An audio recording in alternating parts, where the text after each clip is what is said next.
आज periodic table start करने वाले हैं। तो पिछले दो चैप्टर्स तो आप लोगों ने देख ही लिए होंगे। आज अपन पीरियोडिक टेबल करेंगे। हम्म। तो पिछले चैप्टर्स की तरह ही पहले इसमें मैं कुछ मेंस और एडवांस के अच्छे अच्छे क्वेश्चन डिस्कस कर लूंगा। तो स्टार्ट करते हैं। आई थिंक ये वो सवाल है कि अगर आपने इनको अच्छे से कर लिया या इनका पैटर्न समझ लिया कि ये आगे चल के किस तरीके से घुमा फिरा के आ सकते हैं, तो आई थिंक फिर अच्छे अच्छे सवालों को करने में आप लोगों को इतनी दिक्कत नहीं आएगी, है ना। इस बात की मैं गारंटी देता हूँ। ठीक है, क्योंकि ये बहुत ही मेहनत से तैयार करे गए हैं और बहुत ही मतलब अ, सोच समझ के करे गए हैं कि आखिर नॉर्मल बच्चे को किस किस तरीके के सवालों को करने में दिक्कत आएगी, है ना। ठीक है। तो हालांकि इसमें जो सवाल होंगे वो भी पूरे नहीं होंगे। आगे चल के मैं अपना कोर्स लॉन्च करूंगा एक महीने बाद, उसमें आपको कुछ कुछ और अच्छे अच्छे सवाल दूंगा मैं, अगर आप मेरा कोर्स ज्वाइन करेंगे तो, है ना। अभी कोर्स के बारे में मैंने इतना कुछ बताया नहीं है, लेकिन कुछ महीने बाद में लॉन्च करूंगा, है ना। तो आई थिंक उसमें और अच्छे अच्छे सवाल होंगे। अगर आप उनको कर लेते हो तो हाँ, फिर मैं कह सकता हूँ, इस बात की गारंटी मैं जरूर ले सकता हूँ कि यार कोई भी सवाल आएगा ना एडवांस और मेंस, आपको देख के ऐसा नहीं लगने वाला कि यार ये तो मैंने देखा ही नहीं। शॉर्ट शॉर्ट ऐसा सवाल होगा जो आपको पता होगा, लेकिन कभी कभार क्या होता है कि या तो टाइम कम होता है तो छूट जाता है, या कुछ और सवाल, आसान सवाल करने पड़ते हैं उसके क्या कहते हैं, उसकी जगह, क्योंकि वो जल्दी हो जाती है ना। तो ये चीज है। खैर बाकी हम स्टार्ट करते हैं अब, बहुत बोल लिया। तो सवाल लिखा है, Henry Moseley studied characteristic X ray spectra graph which represents observation. ठीक है, तो आप लोगों को अब जैसे इसमें क्या होता है कि देखो इसमें क्या सीन है कि यार आगे चल के ना वो हेनरी मोजले का ग्राफ भी देंगे, है ना, कुछ स्लोप वगैरह भी दे देंगे और आपसे कुछ कांस्टेंट निकालने को पूछेंगे, कुछ और भी चीजें पूछ सकते हैं, है ना। तो एक तो तो इसमें पहले तो ये सोच सकते हैं अपन कि हाँ आगे चल के ये थोड़ा सा मतलब अपन को इस तरीके से मैनिपुलेट कर सकते हैं। ठीक है। दूसरा, इसमें गलती क्या होती है, गलती इसमें क्या होती है कि यार अब जैसे आपने ये सवाल देखा तो आप मोस्टली इसको छोड़ा होगे। क्या होता है कि बहुत सारे बच्चे काफी बार एनसीईआरटी को इग्नोर करके चले जाते हैं, वो बस न्यूमेरिकल्स पे फोकस करते हैं, लेकिन वो छोटी छोटी चीजों को भूल जाते हैं। यही सवाल मेंस में आ जाता है और फिर बच्चे छोड़ के आ जाते हैं, है ना। तो ये आपको ध्यान होना चाहिए कि इसमें क्या होता है। तो हेनरी मोजले का जो लॉ है वो कहता है, आ, क्या है ये, फ्रिक्वेंसी, है ना।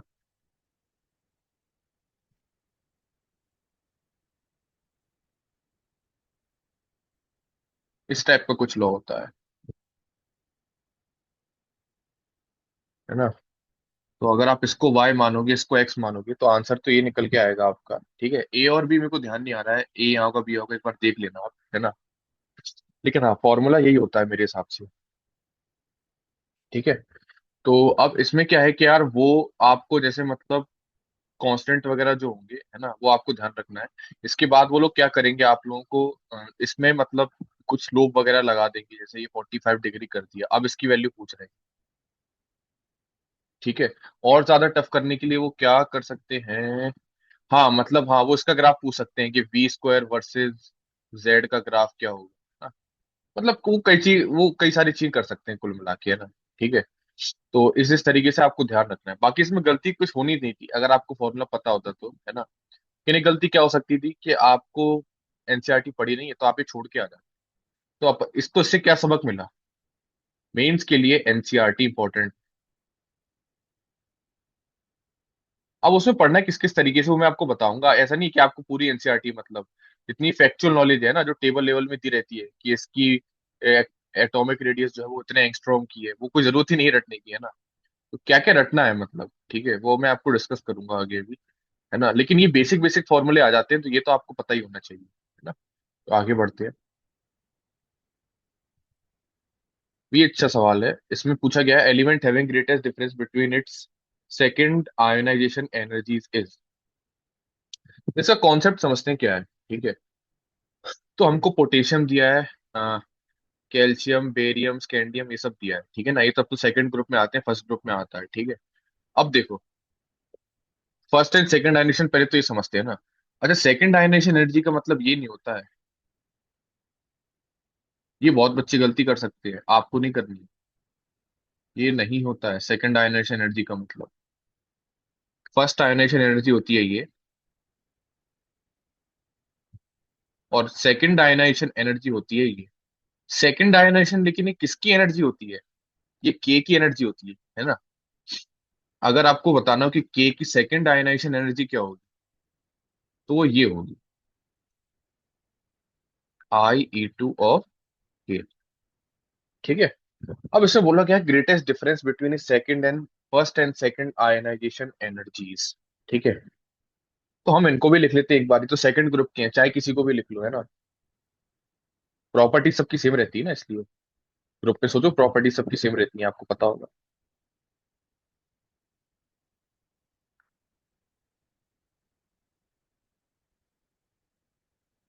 इसमें के का एक इलेक्ट्रॉन निकला है, फिर के प्लस बना, फिर के प्लस का एक इलेक्ट्रॉन निकला तो के प्लस टू बना, ठीक है ना। अब सोच के देखो यार कि इसमें से पहले अपन को ये आइडेंटिफाई करना है कि इन दोनों में से स्टेबल फॉर्म कौन सी है। ठीक है। तो अपन को सबसे पहले तो स्टेबल चेक करना है ना।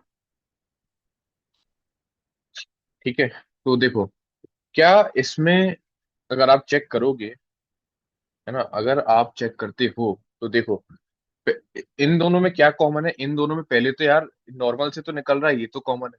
ठीक है। मतलब इन दोनों पे कोई चार्ज नहीं है इस कंडीशन पे, है ना। और जिस स्टेट से निकाल रहे हैं वो स्टेट क्या है, इसमें कोई चार्ज नहीं। ठीक है। अच्छा, इसमें देखते हैं, इसमें चार्ज तो है, इसमें के प्लस है, इसमें सी ए प्लस है। ठीक है ना। लेकिन इसमें फर्क क्या है, फर्क समझना, के प्लस जो है वो एक स्टेबल कॉन्फ़िगरेशन में आ जाएगा।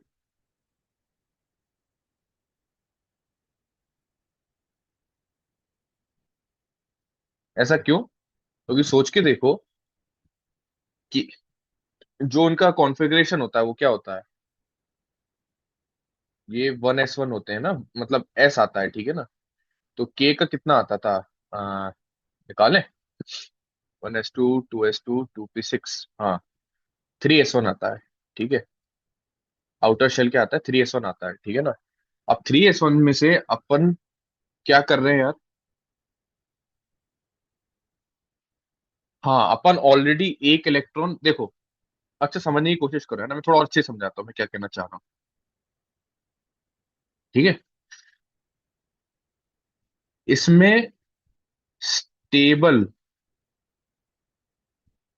बनाया गया है। ठीक है। और इसमें पता है क्या हो रहा है, इसमें स्टेबल फॉर्म को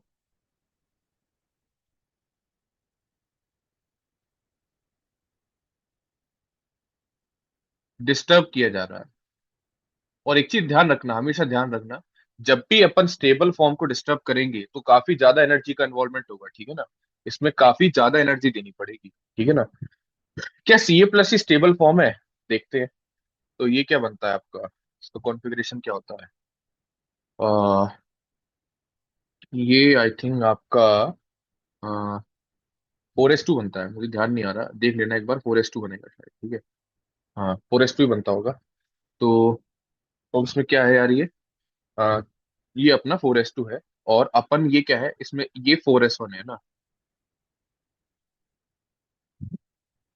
वैसे तो देखो, जो स्टेबल कॉन्फ़िगरेशन होती है उसमें दो तरीके की कॉन्फ़िगरेशन आती है, एक तो वो जब वो फुलफिल्ड हो, ठीक है, जैसे ये है। अब इसमें क्या है, के फुली फिल्ड है ना। तो नहीं, फुली फिल्ड नहीं है, सॉरी, है ना, इसमें एस का एक इलेक्ट्रॉन है ना। तो दो ही तरीके की चीज होती हैं, मैं गलत बोला, दोबारा अच्छे से बोलता हूँ, ठीक है। या तो ऑर्बिटल जो हो वो अपने फुलफिल्ड हो, या फिर अपने हाफ फिल्ड। ठीक है। अब जो फुलफिल्ड होते हैं उसमें कौन कौन से केस आ जाते हैं आपके, S2 P6 D10, इस टाइप के, ठीक है ना। इनको क्या कहते हैं, स्टेबल कॉन्फ़िगरेशंस। और जब, तो ये तो फुल फील्ड के ना, हाफ फील्ड भी आते हैं, लेकिन हाफ फील्ड में एस कभी नहीं आता है। हाफ फील्ड में आता है P3 D5। ये भी क्या होते हैं, ये हाफ फील्ड में आते हैं, ये स्टेबल में आते हैं। लेकिन S1 उसमें कभी नहीं आएगा, S1 कभी नहीं आएगा, ये भी हाफ फील्ड है, दो दो की जगह एक इलेक्ट्रॉन है ना। लेकिन ये स्टेबल में कभी नहीं आता है, तो इसीलिए ये स्टेबल नहीं है। ठीक है। तो ये स्टेबल नहीं है, लेकिन इसमें ये स्टेबल बन रहा है ना, इसमें स्टेबल बनाया गया है।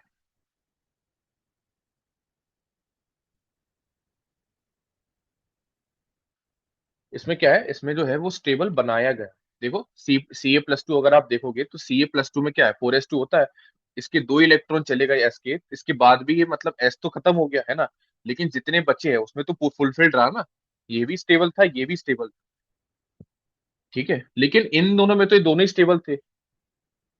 इन दोनों में तो दोनों ही स्टेबल थे। नहीं, इसमें ये नहीं था, सॉरी, इसमें ये था, है ना, फुली फिल्ड के हिसाब से अगर देखा जाए। लेकिन इसमें फर्क क्या है, इसमें स्टेबल बनाया गया है,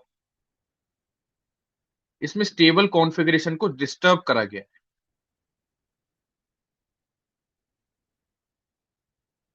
और वो भी किस फॉर्म में, आप देखो, कैटायनिक फॉर्म में। कैटायनिक फॉर्म में क्या करा जा रहा है, डिस्टर्ब किया जा रहा है ना। अब आप कहोगे कि भैया यार इसमें भी तो स्टेबल ही है, ये 4s2 ये भी तो फुलफिल्ड है, और इसमें स्टेबल बनाया गया है ना। आप ऐसा भी तो कह सकते हो।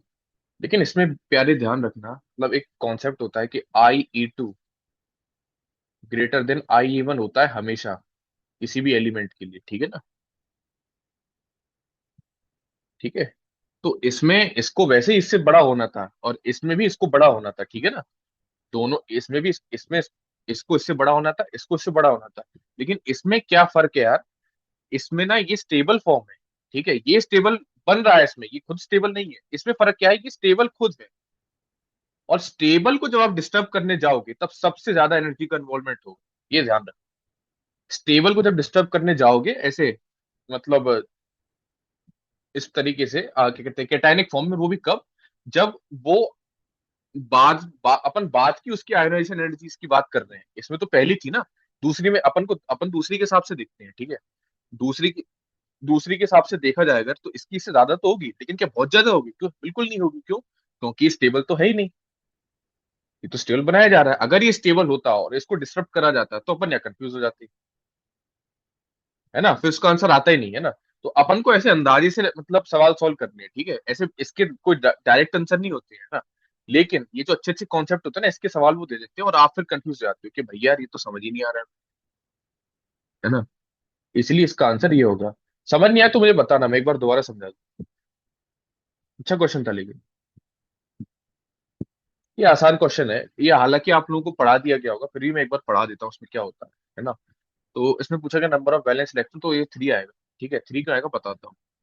देखो, क्या है कि अपन अच्छा बात करते हैं अच्छे से, है ना। तो कॉन्सेप्चुअली बात करते हैं, ऐसे बताने में तो क्या ही होगा, बताते तो सभी हैं नॉर्मली।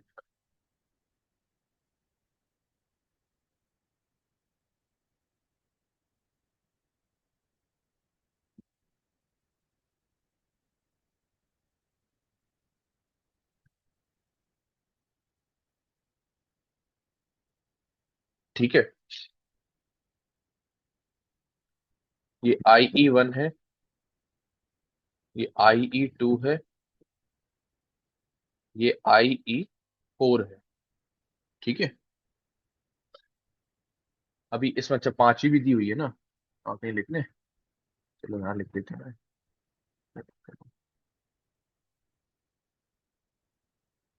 ये क्या है, ये आपकी IE5।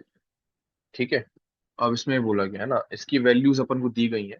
ठीक है, अब देखो उसमें क्या है कि ये, इसकी कुछ वैल्यू दी गई, इसकी वैल्यू दी गई। मैंने आपको भी ऊपर ही समझाया था, ऊपर ही समझाया था, ठीक है ना। अब ये देखो कि इसमें नॉर्मल ट्रेंड चल रहा है ये। नॉर्मल कैसे चल रहा है, मतलब नॉर्मल ऐसे कि यार इसमें 1,000 का डिफरेंस था, है ना, इसमें भी कुछ 1,000 का डिफरेंस था, ठीक है। लेकिन इसमें कितना, 22,000 का डिफरेंस आ गया। तो ये इतना ज्यादा डिफरेंस कैसे आ गया इसमें एकदम से 22,000 का? ये इसलिए आया क्योंकि फॉर्म ये थी, ठीक है। और चूंकि ये फॉर्म थी, ये सबसे स्टेबल फॉर्म थी, है ना। आप जब स्टेबल फॉर्म को डिस्टर्ब करोगे, उसमें से एक इलेक्ट्रॉन निकालोगे, तो ऑब्वियस सी बात है यार कि उसमें एनर्जी क्या लगेगी, बहुत ज्यादा लगेगी। उसमें एनर्जी क्या लगेगी, बहुत ज्यादा लगेगी। इसीलिए एकदम से जो जंप देखने को मिला ना, वो इसलिए मिला, क्यों? क्योंकि इसमें 3 इलेक्ट्रॉन थे, और 3 तक वो ठीक चल रहा था। लेकिन 3 के बाद क्या हुआ, जैसे ही उसने एक इलेक्ट्रॉन लूज करा, वो क्या है, अनस्टेबल बन गया। यहाँ पे आके वो अनस्टेबल होता जा रहा है, बहुत ज्यादा अनस्टेबल हो गया। ऐसा क्यों? क्योंकि अपन ने इतनी ज्यादा एनर्जी दे दी उसको, इसको निकालने के लिए। मतलब इसकी स्टेबल फॉर्म को इसमें कन्वर्ट करने के लिए इतनी ज्यादा एनर्जी देनी पड़ी। क्यों? क्योंकि स्टेबल फॉर्म को जब डिस्टर्ब करोगे, तो ऑब्वियस सी बात है कि उसमें एनर्जी क्या होगी, ज्यादा लगेगी।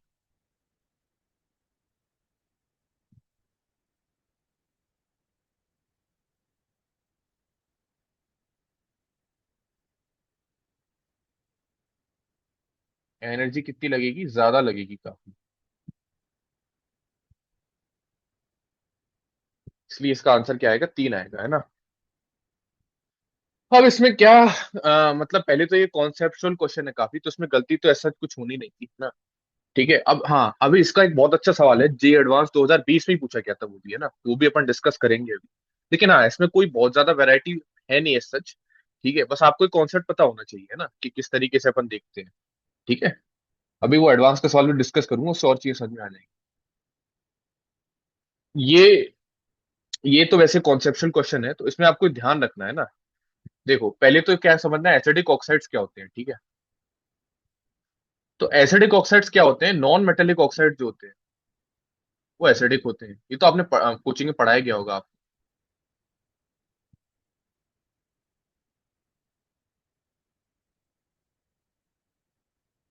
मेटेलिक होते हैं वो बेसिक होते हैं। अच्छा, इसमें कुछ कुछ एम्फोट्रिक भी होते हैं। इसमें कुछ कुछ एम्फोट्रिक भी होते हैं, है ना। तो एम्फोट्रिक का भी आपको ध्यान रखना है। एम्फोट्रिक की जो एक लिस्ट है, वो मे बी आपको शायद उसमें दी गई होगी, आपकी एनसीईआरटी में। तो आपको चेक करना है कि कहीं ये एम्फोट्रिक तो नहीं है। क्या है कि काफी सारे एम्फोट्रिक ऑक्साइड भी होते हैं, इनमें से एम्फोट्रिक क्या होते हैं, जो एसिडिक प्लस बेसिक दोनों हो। इनको क्या कहते हैं, एम्फोट्रिक कहते हैं। इसकी लिस्ट एनसीईआरटी में पक्का दी होगी, नहीं दी होगी तो मेरे नोट्स में पक्का दी है, और उसमें तरीका भी दिया है कि कैसे याद करना है, तो मेरे नोट्स को जरूर रेफर करना। उसमें अच्छा अच्छा तरीका भी दिया है ना, याद करने का। ठीक है, तो अब देखते हैं इसमें क्या है। और हाँ, कुछ न्यूट्रल ऑक्साइड भी होते हैं ना, एसिडिक ना बेसिक, ठीक है। और वो मतलब गिनती के ही होते हैं। एक तो सीओ होता है, एक एनओ होता है, और एक एन टू ओ होता है, ठीक है। तो एक तो इसमें से ये क्या है, एनओ है, तो ये तो एसिडिक नहीं, क्योंकि न्यूट्रल तो नहीं होते ना। ये भी नहीं है, ये भी नहीं। सीओ तीनों आ गए, ठीक है, तो तीनों नहीं है ना। इसके बाद देखो, सीएओ और एन टू ओ, ये तो मेटल है। मेटल के क्या होते हैं, बेसिक होते हैं, तो ये भी नहीं होगा। बाकी बचे हुए क्या है, नॉन मेटेलिक है, CaLS NO2 N2। इसका आंसर क्या हो जाएगा। ऐसे बहुत सवाल आते हैं, है ना। आपको करना क्या है, बस आपको पहले तो एम्फोट्रिक की लिस्ट याद करनी है। उसकी जो तरीका है लिस्ट को याद करने का, वो मेरे नोट्स में दिया हुआ है। ठीक है, इसके बाद देखो, उसमें पता है क्या होता है, अपन को डाउट हो रहा होता है काफी बार कि हम जितने याद करे गए हैं, कहीं ऐसा तो नहीं कि इसमें कुछ एक्स्ट्रा पूछ लिया गया हो जो हमको पता ही ना हो, है ना। तो आपको थोड़ा सा रिसर्च वगैरह भी करनी चाहिए कि कहीं ऐसा तो नहीं है कि ये मतलब एम्फोट्रिक हो जाए, कहीं न्यूट्रल हो जाए, है ना।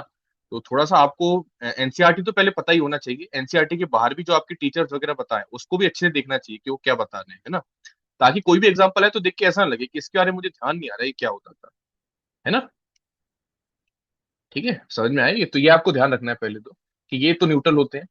बाकी जो लिस्ट है एम्फोट्रिक की, वो मेरे नोट्स में दी हुई है, आप चेक कर सकते हैं। ठीक है,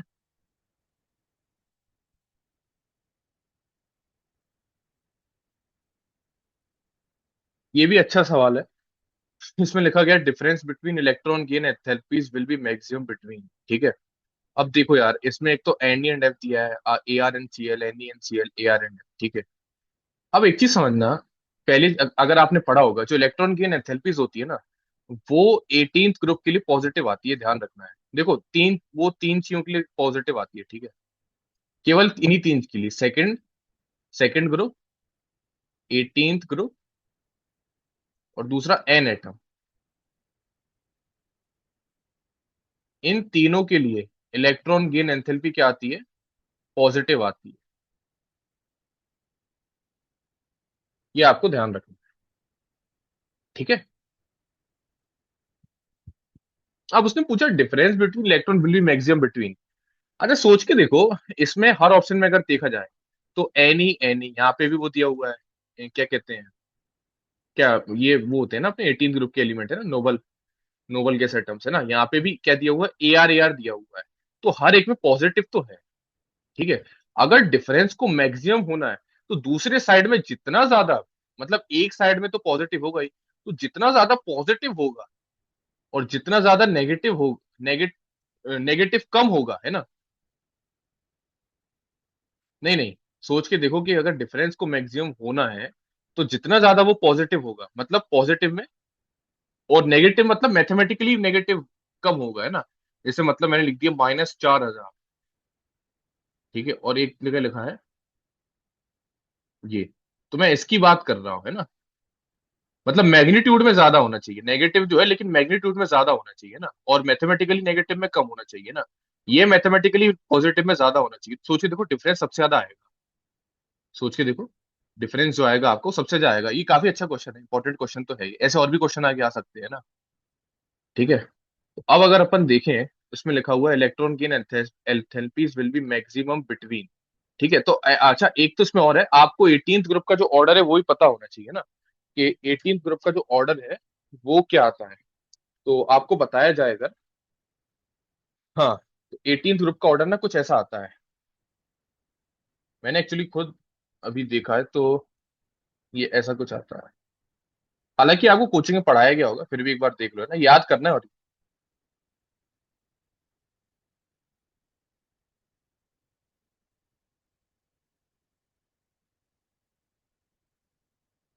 ठीक है, ये जो आपका ऑर्डर है ये कुछ इस तरीके का आता है ना। और जिसमें इसकी जो वैल्यू है वो क्या है, सबसे ज्यादा पॉजिटिव में है ना। तो ऑब्वियस सी बात है, इसकी इलेक्ट्रॉन एफिनिटी तो कम है, ठीक है, लेकिन इलेक्ट्रॉन गेन एंथैल्पी बहुत ज्यादा है। ठीक है, इलेक्ट्रॉन इलेक्ट्रॉन एफिनिटी क्या है इसकी, काफी ज्यादा है ना। तो अगर देखा जाए अब, तो ये ऑब्वियस सी बात है कि अपना कम इलेक्ट्रॉन एफिनिटी है इसकी, लेकिन इसकी इलेक्ट्रो गेन एंथैल्पी जो है वो क्या है, काफी ज्यादा है। ठीक है ना, वो क्या है, काफी काफी ज्यादा है एक्चुअली। ठीक है, और इस साइड अगर देखा जाए तो एनी तो एक फिक्स हो गया है ना। अब इसमें अगर मैं देखूं कि एफ भी है और सीएल भी, ठीक है, तो एफ और सीएल में किसकी इलेक्ट्रॉन एफिनिटी जो है वो ज्यादा, इलेक्ट्रॉन गेन एंथैल्पी जो है वो ज्यादा नेगेटिव में रहेगी, है ना। इसका मतलब क्या है, किसकी इलेक्ट्रॉन एफिनिटी ज्यादा होती है। तो आपको अगर पता हो वो क्लोरीन की होती है। वो किसकी होती है, वो क्लोरीन की होती है। एक एक्सेप्शन होता है ना, ये आपको ध्यान रखना है। वो किसकी होती है, क्लोरीन होती है। तो आंसर क्या आ जाएगा अपना, बी आ जाएगा। आई थिंक समझ में आ गया होगा ये। इसमें कोई इतनी दिक्कत वाली बात तो नहीं थी, खैर। लेकिन आगे ऐसे और भी सवाल पूछ सकते हैं। तो हाँ, आपको कई बार ऐसा लगेगा कि यार ये मतलब थोड़ा घुमा फिरा के पूछ रहे हैं, मैंने तो डायरेक्ट सवाल करे थे, मतलब, है ना। मेरी कोचिंग वालों ने तो डायरेक्ट करवाया था यार। डायरेक्ट मतलब ऑर्डर बताओ, ऑर्डर लिख के दो, है ना। तो ऐसा है कि बहुत सब ट्रेंड चेंज हो चुका है। ठीक है, मेंस में मतलब मुझे ऐसा लगता है कि यार कुछ कुछ सवाल वो ऐसे पूछ देते हैं जो एडवांस के लेवल के होते हैं ना। तो आपको ये समझना पड़ेगा कि बहुत ट्रेंड चेंज हो रहा है, और अब आपको ट्रेंड के हिसाब से चलना पड़ेगा। ठीक है ना। चलो आगे बढ़ते हैं। ये किसका ऑर्डर है, ये भी मैं लिख देता हूँ, ये इलेक्ट्रॉन एफिनिटी का ऑर्डर है। ठीक है, अगर इलेक्ट्रॉन गेन एंथैल्पी का पूछा है तो क्या हो जाता है, इसका उल्टा हो जाता है ना। ये आपने पढ़ा होगा। ये भी अच्छा सवाल है। ठीक है, इसमेमें लिखा हुआ है Z = 120 येट नॉट डिस्कवर्ड। ऐसे और भी सवाल पूछे जाएंगे कि जिसमें Z = 130 धर देगा, फिर पूछेगा आपसे कि वो मतलब नॉट डिस्कवर्ड है तो कौन सा एलिमेंट होगा वो। ठीक है ना। तो अब एक जनरल तरीका सोच ही लेते हैं कि कैसे आपको कोई भी एलिमेंट अगर दे दिया जाए Z तो कैसे लिखना होता है। ठीक है ना। उसका एक तरीका होता है, मैं आपको तरीका सिखाता हूँ पहले। ठीक है, तो मैं अभी जाता हूँ, प्योरिक टेबल खोलता हूँ गूगल पे और आपको एक तरीका सिखाता हूँ।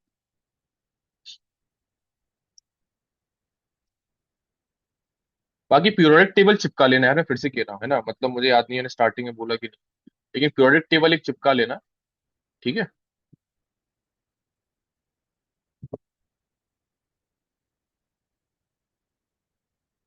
अब इसमें देखो यार, इसमें क्या है, जैसे अपन ये देखें अगर, तो इसमें ये दिया हुआ है अपना, एक सेकेंड, हाँ, इसमें लिखा हुआ है अपना helium, neon, argon, krypton, xenon, radon. ठीक है ना। आपको जैसे कोई भी एलिमेंट दिया जाए, आपको सपोज दे दिया जाए क्या, 111 बोल दिया जाए, है ना। आपको हमेशा अगर उसका कॉन्फ़िगरेशन लिखना है, कॉन्फ़िगरेशन लिखने का बेस्ट तरीका ये होता है कि आप पहले तो वहां तक लिख दो जहां तक उसका लास्ट, इसके पहले जो भी लास्ट वो है, नोबल गैस का एलिमेंट, है ना, उस तक आप कॉन्फ़िगरेशन जितना लिख सकते हो लिख दो, है ना।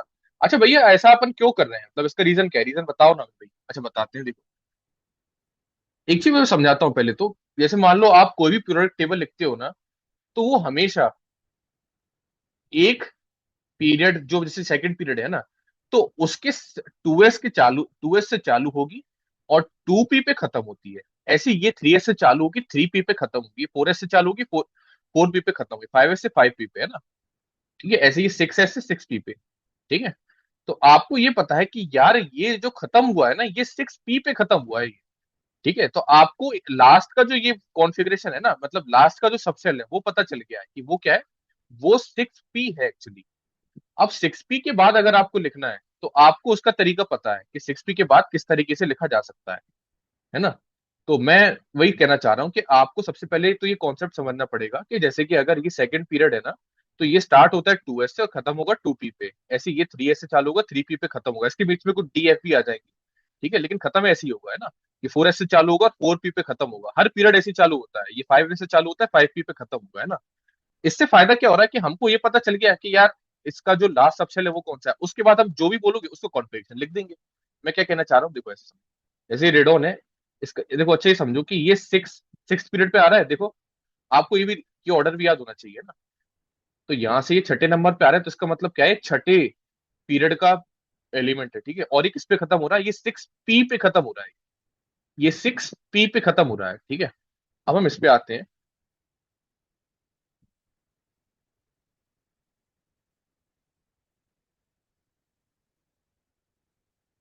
ठीक है ना, तो ये है अपना, जैसे ठीक है, ये केस है अपना। तो ये क्या है, 120 है ना।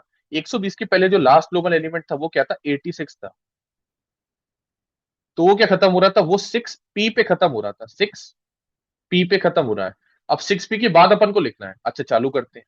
ठीक है, सबसे पहले तो सबसे छोटे से ही चालू करते हैं ना, अगर इससे बड़ा कुछ हो अगर, तो उससे ही चालू करते हैं। ठीक है, तो क्या 4f हो सकता है। देखो 4f में क्या है, 4 + 3 7 आ रहा है ना। और ये क्या है, 6p, क्या कहते हैं, परंतु 4f तो पहले ही हो गया होगा। ठीक है, मैं सही बोल रहा हूँ ना। हाँ, मैं सही बोल रहा हूँ।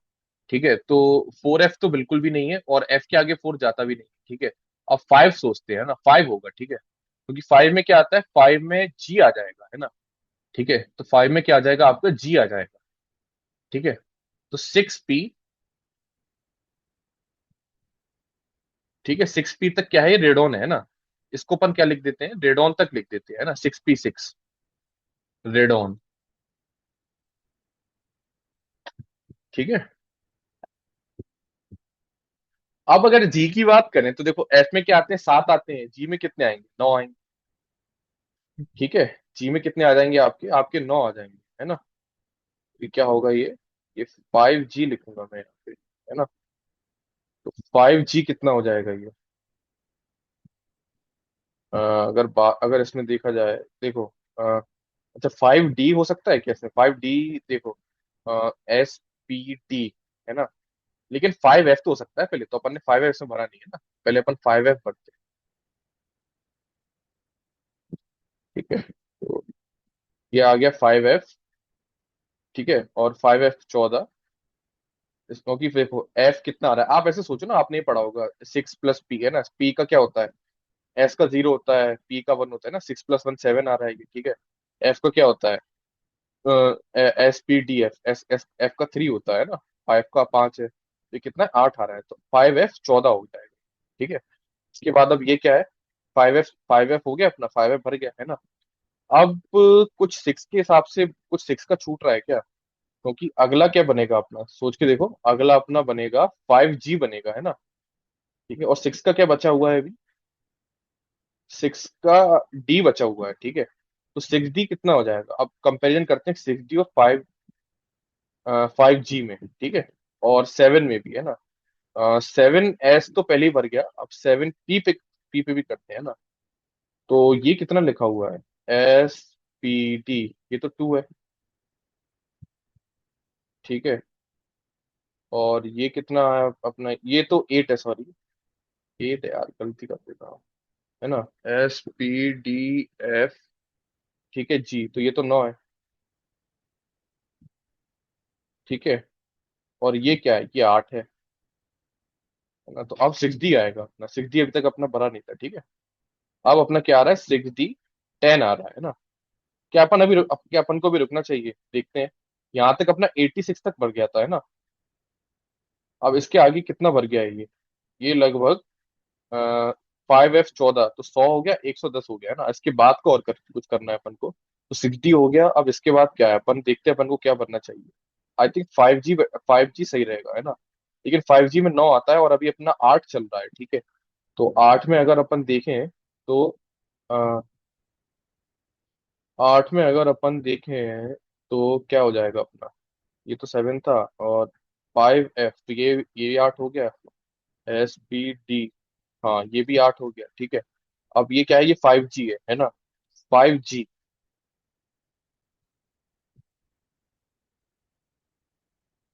तो गलत आ रहा है यार कुछ, है ना।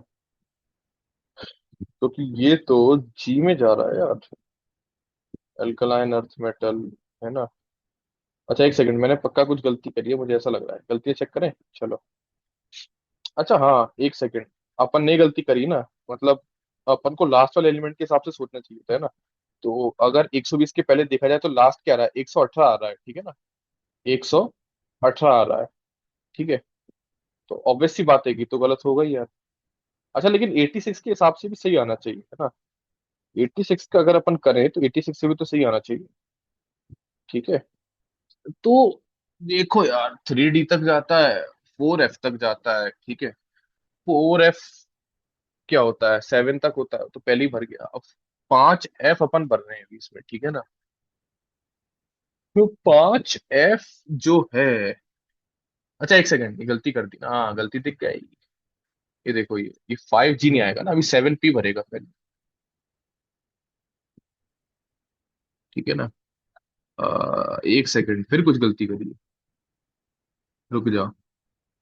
हाँ, ठीक है, बिल्कुल गलती करी है। नहीं यार, देखो, ये 6P था, है ना। तो अभी अपने पास क्या था, 7SB रह गया था, है ना, ठीक है। अभी 6P6 हो गया है, और इसके बाद अपन चालू कर रहे हैं भरना, ठीक है ना। तो अभी पहले अपन को 7 तक देखना है, ठीक है। तो ये 5F है ना। ये क्या है अपना, ये 5F है। एक सेकंड यार, मैं बहुत गलतियां कर रहा हूँ, मैं बहुत गलतियां कर रहा हूँ। 2S2 2P6, 3S2 3P6, 4S2 4P6, ठीक है। 6P6 पे ही तो जाएगा यार। 6P6 पे ही तो जाएगा ये, ठीक है। तो अगर 7 का केस अभी लेके चलें तो कितने कितने रह गए यहाँ पे। बस यही रह गया अपना 7 वाला, ठीक है ना। तो क्या हो जाएगा अपना ये, अ,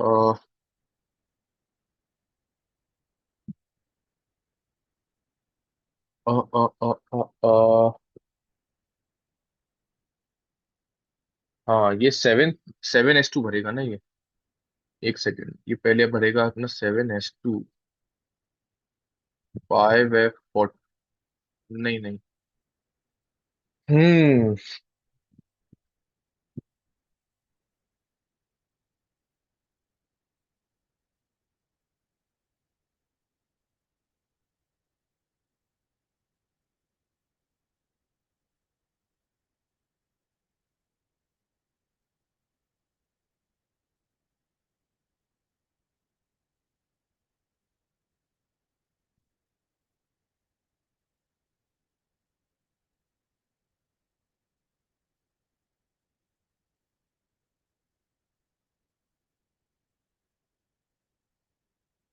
7 का केस तो हो गया ना।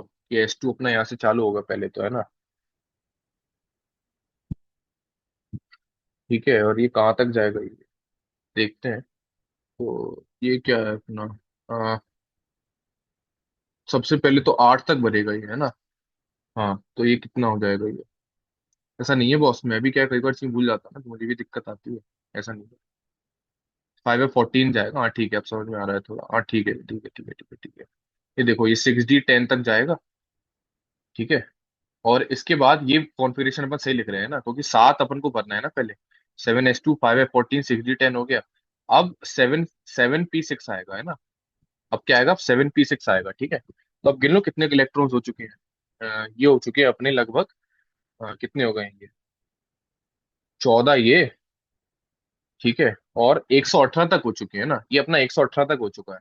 हालांकि मेरे को देखो, मेरे को ना तुम्हें बताना इसलिए चाहिए था, ठीक है, लेकिन फिर भी मैं यहाँ से बता के लेके गया ताकि मेरी भी, मुझको भी देखो समझ में आया, तुमको भी समझ में आ रहा होगा है ना, मैंने कैसे क्या करा ये, ठीक है। अब ये 7s मैंने बताया ना, 7s से चालू, एक कोई भी एलिमेंट है वो एस से चालू होता है और एस पे खत्म होता है, मतलब 7 एस चालू हुआ, 7 पी पे खत्म हो गया, तो ये 7th पीरियड खत्म हो गया ना। तो अगला कौन सा होगा, अगला 8th पीरियड का होगा, ठीक है। अब इसके बाद 8s भरेगा और 8s2 हो जाएगा, है ना। और अगर देखोगे सम करोगे तो 120 ही आएगा, है ना, क्योंकि 118 हो गया था ना, तो ये 120 आएगा। क्या होगा, एल्कलाइन अर्थ मेटल होगा, ठीक है। अच्छा, अगर अपन से ये पूछा था कॉन्फ़िगरेशन देख के कि ये बताओ कि पीरियड कौन सा होता है, तो एक चीज समझना कि आपने जहां तक भरा है, ठीक है, मतलब सबसे पहले तो आप ये चेक करो इनमें से कि अगर आपको पीरियड पूछा जा रहा है ना, कि इनमें से सबसे बड़ी ऑर्बिटल कौन सी है, मतलब जितना आप अभी तक भर चुके हो ना, सबसे बड़ी ऑर्बिटल कौन सी है उनमें से, ठीक है, मतलब सबसे बड़ा शेल कौन सा है, सॉरी, है ना। देखो सबसे बड़ा शेल क्या है, 8वां शेल है, ठीक है। तो इसका पीरियड कैसे हो, पीरियड क्या हो जाएगा, 8वां हो जाएगा, है ना। वो फर्क नहीं पड़ता कि वो पहले भरा है या बाद में भरा है, सबसे बड़ा देखना है अपन को, ठीक है। इसके बाद जो सबसे आखिर तक भरा है, एनर्जी के हिसाब से, है ना, जो एनर्जी के हिसाब से सबसे लास्ट आपने भरी है, जैसे अगर यहाँ तक भरी होती है आपने ना 60, चलो सब सपोज करो मैंने 60 10 तक भरा होता कुछ भी, ठीक है। अगर मुझसे पीरियड पूछा जाता हो तो पीरियड में कहता 7, पीरियड क्या होता है एलिमेंट का, 7 तक होता है।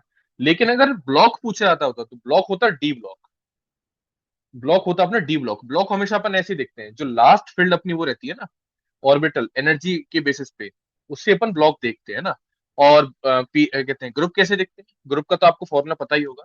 ग्रुप का एक फॉर्मूला होता है ना, n-1 D1 से 10, और क्या होता है, NS2 होता है ना, यही होता है शायद, ठीक है। ये फॉर्मूला आपको पढ़ाया गया होगा वैसे यार, ये है ना।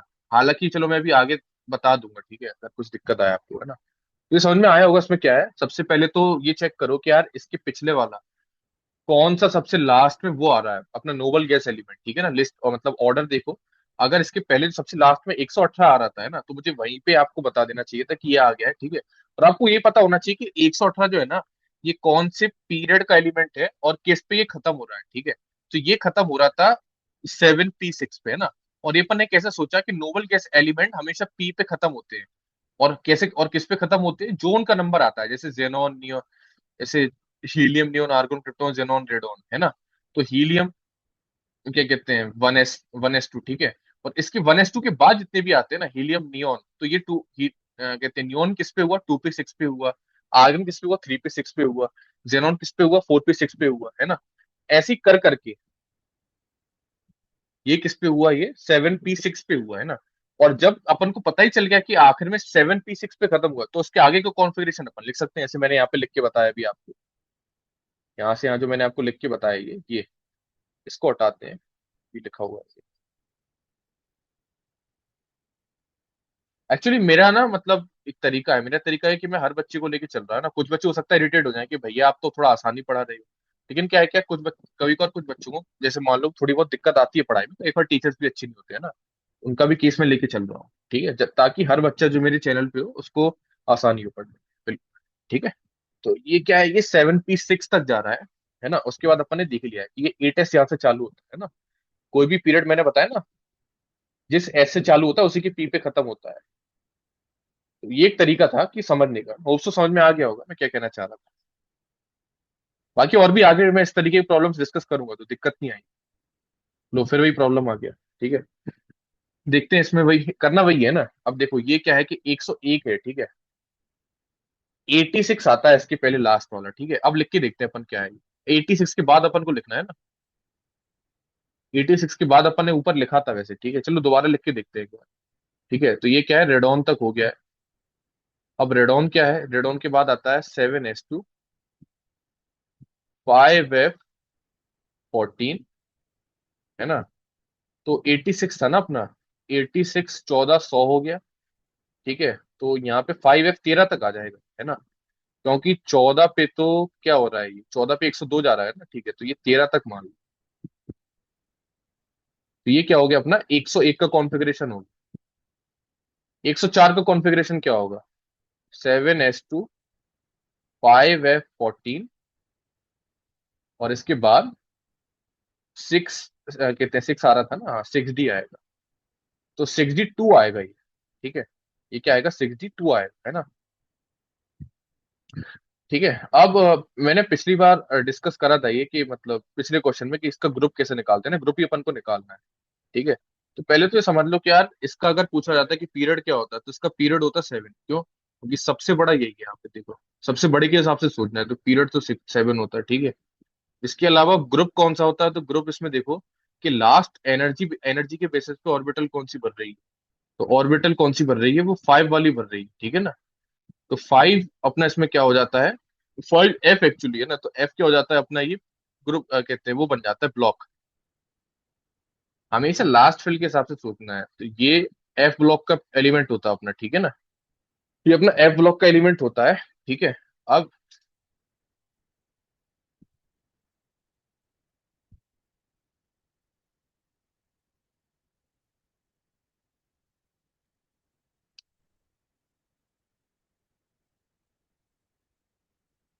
हाँ सॉरी यार, थोड़ी दिक्कत हो गई थी।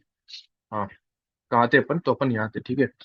अब इसमें देखो, इसमें एनर्जी वाइसेस, एनर्जी के बेसिस पे लास्ट वाला कौन सा बन रहा है। ठीक है। तो लास्ट वाला इसमें बन रहा है अपना 6d बन रहा है। ठीक है ना। तो अगर इसमें पूछा आता है कि इसका पीरियड कौन सा होगा, है ना। अब ग्रुप अपन निकालेंगे भी, लेकिन अगर पीरियड और भी कुछ चीजें पूछी जाती तो अपन क्या करते हैं ना। तो देखो, लास्ट इसमें अपना 6d भर रहा है, और सबसे बड़ा है इसमें 7s। ठीक है, 7 है ना। तो ये सेवेंथ पीरियड का एलिमेंट होगा, डी ब्लॉक का एलिमेंट होगा। और ग्रुप कैसे निकलेगा, n-1, डी 1 से 10, ns 0 से 2। ठीक है ना। अब देखो, इसमें पहले तो अपन चेक करते हैं कि कितने आ रहे हैं ना। मतलब अपन को ये इलेक्ट्रॉन्स गिनने, एक्चुअली इलेक्ट्रॉन्स कितने आते हैं। ठीक है। तो n-1d, हाईएस्ट किसमें, 7s है। ठीक है। तो 7s, है ना। तो इसके कितने इलेक्ट्रॉन है, 2 आ रहे हैं। और n-1d 1 से 10, इसके कितने इलेक्ट्रॉन आ रहे हैं, इसके भी 2 ही आ रहे हैं, क्योंकि n-1d है ना, 6d है। तो ग्रुप अपना 4 होगा ये। ग्रुप 4 है, और पहला तो एक्टेनॉइड है, तो सी हो जाएगा। ठीक है। ये फॉर्मूला उसको समझ में आया होगा, है ना। कुछ नहीं है यार, देखो, इसके बाद में जो अपन लिखते हैं ना, नोबल गैस के बाद में, ठीक है, उसके बाद में ये देखना है कि यार ये क्या कहते हैं, लास्ट फील्ड कहाँ तक गया है। ठीक है। तो एक तो समझ में आ गया कि डी ब्लॉक का एलिमेंट, और डी ब्लॉक के लिए तरीका है कि n-1d 1 से 10, ns 0 से 2। ठीक है। तो ये क्या, ये 7 है जैसे, है ना। तो ये 7 अपना ऑलरेडी भर चुका है। ठीक है। तो 7 आएगा यहाँ पे, क्योंकि ये हाईएस्ट है, हाईएस्ट के हिसाब से सोचना है ना। और n-1 क्या होगा, 6 होगा। और इसके इलेक्ट्रॉन कितने हैं अपन को बेसिकली, है ना, कि इलेक्ट्रॉन कितने हैं, तो ये तो इसके 2 थे, और इसके भी 2 थे, तो क्या हो जाएगा, ग्रुप 4 हो जाएगा। ऐसे ग्रुप निकलता है डी ब्लॉक। हाँ देखो, अब ये सवाल है ना, अब ये देखो, ये सवाल देखे ना, मेंस पता है क्या साबित करना चाहता है, वो ये साबित करना चाहता है कि हम तो कुछ भी बकवास पूछेंगे। ठीक है, हम तो कुछ भी बकवास पूछ लेंगे। ये मतलब, ये कहानी का सवाल है कोई, उसकी जो कहानी गढ़ी गई है ना एनसीईआरटी में, उसका सवाल पूछ रहे हैं, मेन सवाल है, साले। ठीक है, कुछ भी पूछ लेते हैं। साले नहीं बोलना चाहिए यार। ठीक है। अब मेंस वाले क्या है, देखो कुछ भी पूछ लेते हैं यार, है ना। तो अब आपको क्या करना है। ठीक है। अब देखो क्या है कि ये आपको ना, ऐसा नहीं कि आपने देखा कि यार ये सवाल आ गया तो आपने पूरी एनसीईआरटी पढ़ना चालू कर दी, है ना। ये गलती बिल्कुल मत करना, मत करना।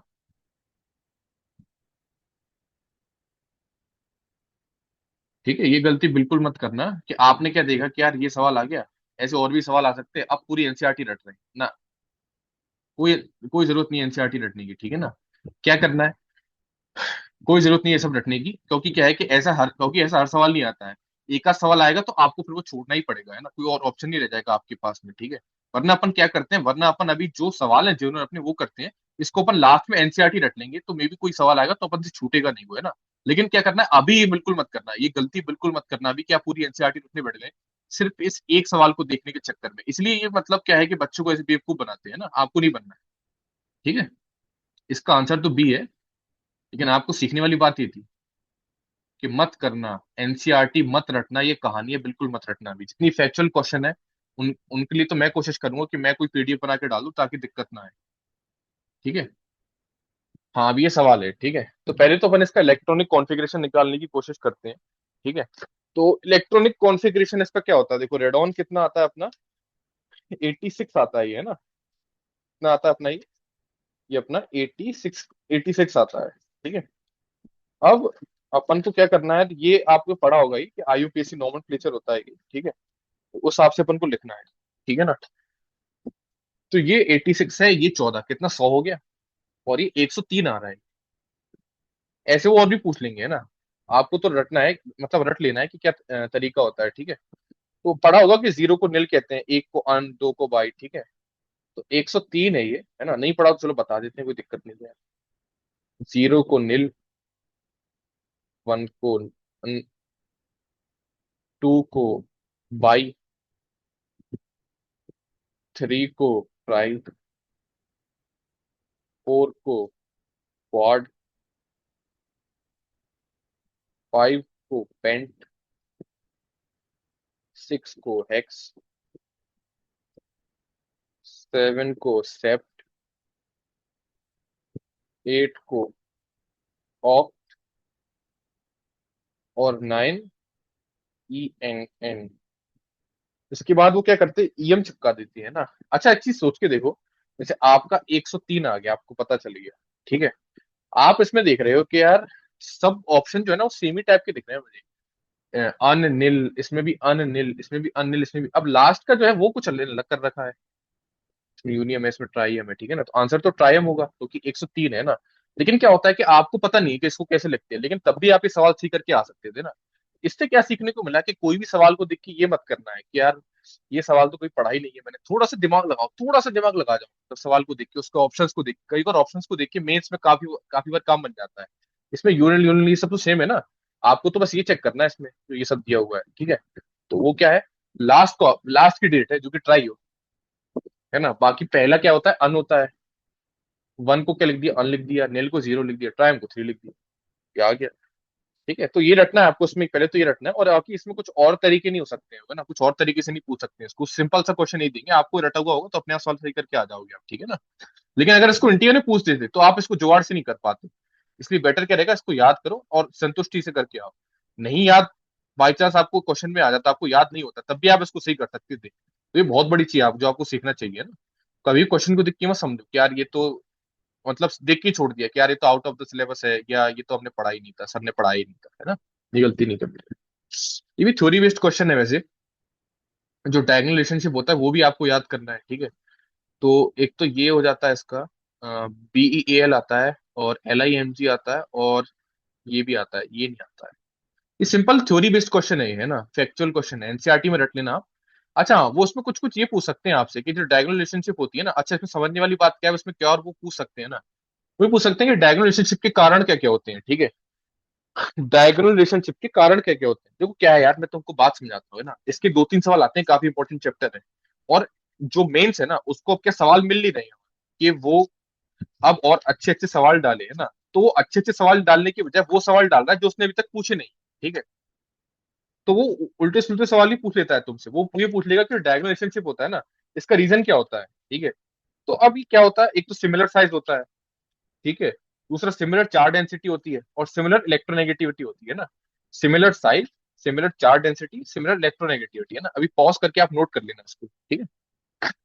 ये सब चीज वो पूछ सकते हैं यार, है ना। और लेकिन आपको अभी ऐसा रटना नहीं है इन सबको, ये सब हम बाद में रट लेंगे, है ना। अभी तो आप जो जनरल क्वेश्चन है उस पर ध्यान दो, मैं बाद में करा दूंगा अच्छे से। अब इसमें पूछा कि इनकरेक्ट स्टेटमेंट इज, सब लेटेस्ट सवाल ही चल रहे हैं और ज्यादा पुराने नहीं है, मतलब लेटेस्ट भी कराऊंगा, सबसे नीचे पड़े हुए। और मैंने इसमें अच्छे अच्छे सवाल सिलेक्ट किए हैं। बाकी तो क्या है कि जनरल ऑर्डर वाले क्वेश्चन है तो वो तो आप कर ही लोगे, है ना। लेकिन जो अच्छे अच्छे सवाल आते हैं उनका क्या मतलब, जो हमसे तो वही नहीं हो पाते, है ना। उनका क्या करें अपन, ठीक है, उनको अब करते हैं। इनकरेक्ट स्टेटमेंट इज, चलो पहले करते हैं। First ionisation enthalpy of K is less than that of Na and Li। अच्छा, तो आपको अगर पता होगा ऑर्डर के हिसाब से, तो ये तो ऐसे पता होगा यार, मतलब है ना, इसमें कोई इतनी दिक्कत नहीं आएगी। तो जो अपना फर्स्ट आयोनेशन एनर्जी आती है ना, वो, अच्छा मैं बताता हूँ आपको अभी। फर्स्ट आयोनाइजेशन एनर्जी जो अपनी आती है वो अपनी यही आती है, इसमें एक्सेप्शंस बहुत होते हैं। तो आपको देखो स्टेप ड्रॉ करने के लिए क्या करना है यार, आपको ना सामने अपनी टेबल के जो भी चीज आपको याद नहीं हो रही है, उन सारे एक्सेप्शंस को चिपकाना है, ठीक है ना। क्योंकि जो इन जनरल सवाल आता है वो तो एक्सेप्शंस का ही आता है, या फिर नॉर्मल चीजों का आ जाता है, ट्रेंड का आ जाता है ना। लेकिन काफी बार आपको वो पता नहीं होता है। तो आपको अगर वो पता होना चाहिए, तो आपको क्या है कि इन जनरल आपको क्या कहते हैं, जितने भी एक्सेप्शंस हैं जो भी आपको याद नहीं होने हैं, सबको सामने चिपका के रखना है, ताकि कुछ भी आ जाए तो आपको याद रहे, ठीक है ना। अब इसमें क्या लिखा हुआ, Xz does not have the first ionization enthalpy in its group. ठीक है, तो इसका तो जनरल ट्रेंड आता है यार, है ना। तो क्या आता है, हीलियम, नियोन, है ना। तो इसका क्या है, first identity of K is less than that of N N, ये तो सही है, ठीक है। Xz does not have the lowest, इसमें गलती क्या हो सकती है, इसमें इनकरेक्ट पूछा है। जल्दी जल्दी में बच्चे क्या है कि इसको काट देते हैं और करेक्ट समझ के करके आ जाते हैं, तो ये नहीं करना है ना। ये देखो अब ये दूर कैसे होगा, ये क्या है कि देखो आप लगातार जैसे जैसे प्रैक्टिस करोगे ना, ये चीज अपने आप दूर होती चली जाएंगी, ठीक है। आपको अच्छा कॉम्बिनेशन बनाना है एक्यूरेसी और स्पीड का। तो वो कैसे बनेगा अपन डिस्कस करेंगे आगे चल के, ना। तो मैं कोशिश तो करूंगा प्रॉपर कि आपको ऐसा मतलब बना पाऊँ आपका ऐसा, आपका पेस ऐसा बना पाऊँ, आपका कॉम्बिनेशन ऐसा बना पाऊँ। Helium, neon, argon, krypton, xenon, radon, तो ये तो सही है, नहीं होती है भाई। ठीक है, first enthalpy of element with atomic number 37 is lower than that of the element with atomic number 38, ठीक है। ये अब इसका क्या करते हैं, कॉन्फ़िगरेशन लिख के देखते हैं एक बार, ठीक है ना। तो ये क्या है यार, ये दोनों ही एस ग्रुप के एलिमेंट है, मैंने कैसे सोचा, देखो मैं बताता हूँ। क्योंकि जो लास्ट में खत्म हो रहा है ना, मतलब लास्ट नोबल गैस जो आ रही है, वो क्या आ रही है, हीलियम, नियोन, आर्गन, क्रिप्टॉन आ रही है, 36 होता है ना। ठीक है, 36 के बाद ये क्या आ रहा है, ये एस में जा रहा है, ठीक है। ये कुछ हीलियम, नियोन, आर्गन, क्रिप्टॉन, हाँ, तो ये 5s1 है। ये क्या है, ये 5s2 है।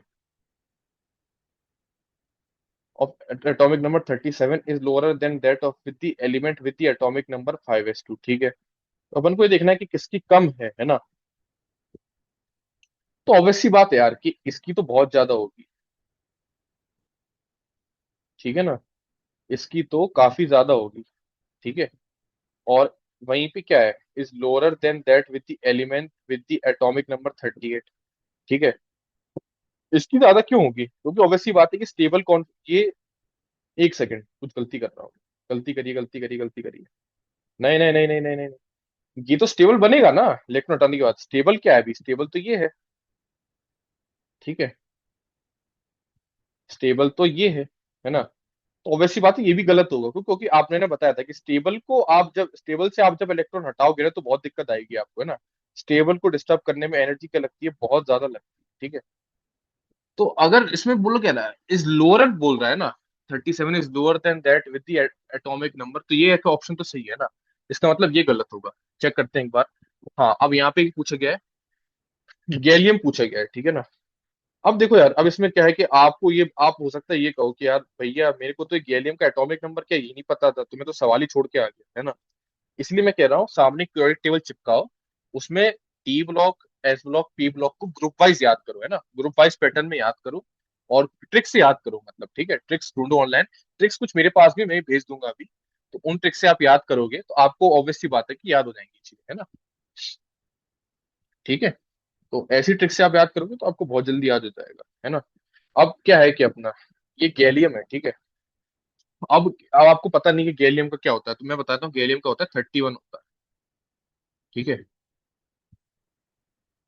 31 होता है गैलियम का, ठीक है। तो ये क्या बन रहा है, ये 3d10 4s1 बन रहा है ये, ठीक है ना। और ये क्या है, ये ऑलरेडी 3d10 है, is higher than that of the d block element with the atomic number. हाँ, तो ये है ना। इसमें पूछा गया है वैसे, इनकरेक्ट स्टेटमेंट पूछा है ना अपन से। हाँ, तो यही अपना ऑप्शन सही होगा, है ना, क्योंकि ये तो क्या है, ये तो सही ऑप्शन, ये तो सही ऑप्शन है ना अपना, ठीक है। अपन को बोला गया गैलियम की हायर देन दैट है, किससे, डी ब्लॉक के एलिमेंट से, है ना। एक सेकेंड, आई थिंक मैंने कुछ गलती करी है। हाँ,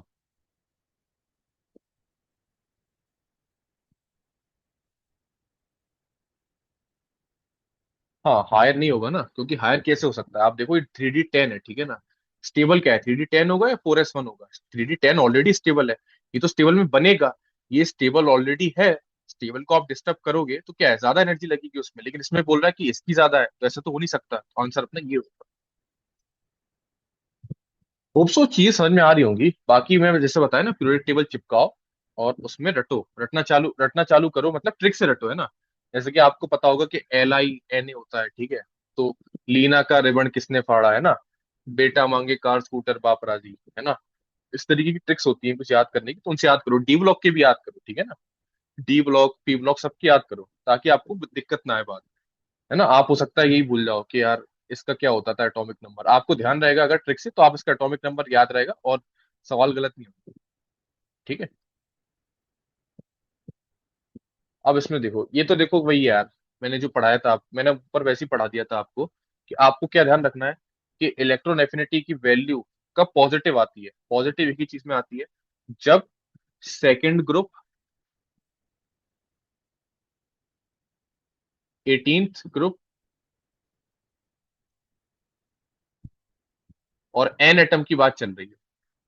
तो क्या होती है ये, पॉजिटिव आती है। तो इस केस में पॉजिटिव है, बी के लिए भी पॉजिटिव है, आ, इसके लिए भी।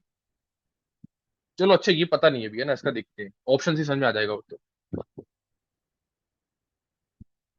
इसके लिए नेगेटिव है, क्योंकि इसमें तो आ नहीं रहा है, तो इसके लिए क्या नेगेटिव है, इसके लिए भी नेगेटिव है। अब उस जगह विचार था नेगेटिव, ठीक है।